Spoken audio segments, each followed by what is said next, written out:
ভাঙচুর করা হচ্ছে এখানে? এটা সরকারি জায়গায় ঘর করছে, তার জন্য ভাঙচুর করতেছে। আমরা দর্শক, আমি এই মুহূর্তে দাঁড়িয়ে আছি রানীনগর উপজেলা 2 নম্বর কাশিমপুর ইউনিয়নের কুজাইল হাটে।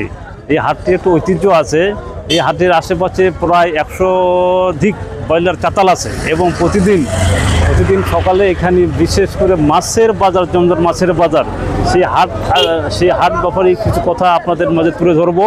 আর ইতিমধ্যেই এই হাটের এরিয়াতে নওগাঁ জেলা প্রশাসন কর্তৃক বেশ কিছু বরাদ্দ দেওয়া হয়েছিল। সেই বরাদ্দ জায়গাগুলোকে আবার ফাঁকা করে নতুন দোকান তৈরি করার জন্য নোটিশ জারি করার পর এখানকার স্থানীয় দোকানদাররা বরাদ্দকৃত ঘরের যাবতীয় আসবাবপত্রগুলো স্ব ইচ্ছায় আইনের প্রতি শ্রদ্ধা রেখে তারা ভেঙে নিয়ে যাইতেছে এবং তারা দাবি করছে যে এই জায়গাতে আমরা দীর্ঘদিন ধরে বসবাস করতেছি, ব্যবসা বাণিজ্য করতেছি, সুনামের সাথে বাজারে ব্যবসা বাণিজ্য করতেছি, এই দোকানগুলো যেন আগামীতে আমাদের নামে কোনো বরাদ্দ দেওয়া হয়, এই দাবি তারা করছে। সব মিলে এই মুহূর্তে এই বাজারে দোকান ঘরগুলো ভাঙার জন্য কাজ শুরু করেছে বলে আমরা দেখতে পাইছি।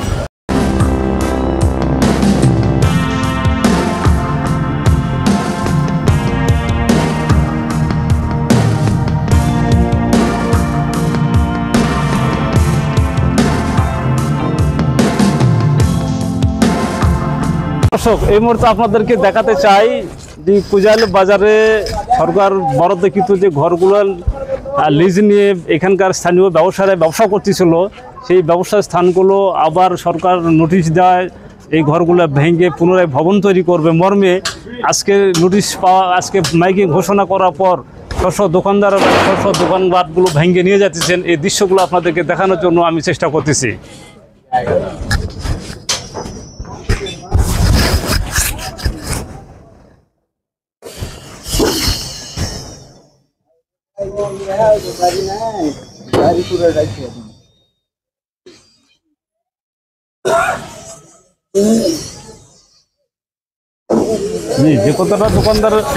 যে কথাটা দোকানদার আবারও বলতেছে যে এই ঘরটা আমরা সরকারের বিধিসম্মতভাবে আমরা লিজ নিয়েছিলাম, পরবর্তীতে এইখানে কোনো স্থাপনা নির্মাণ হলে বা কোনো ব্যবসায় কেন্দ্র নির্মাণ হলে আমাদের নামেই যেন বরাদ্দ দেওয়া হয়, এই দাবিগুলো তারা বারবার করতেছে এবং তারা আইনের প্রতি শ্রদ্ধা রেখে নিজ উদ্যোগেই, নিজ খরচে, নিজেই তাদের দোকানের আসবাবপত্র ভেঙে নিয়ে যাইতেছে।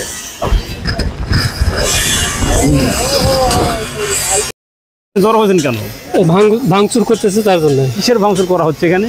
এটা সরকারি জায়গায় ঘর করছে, তার জন্য ভাঙচুর করতেছে। আমরা তো এতটুকু জানি যে সরকার এখানে বরাদ্দ দিয়েছে তাদের নামে, তারপরে সরকার পরবর্তীতে তাদেরকে আবার নতুন করে বরাদ্দ দেবে। এখানে ভাঙচুর হচ্ছে, এখানে আমরা দেখতেছি।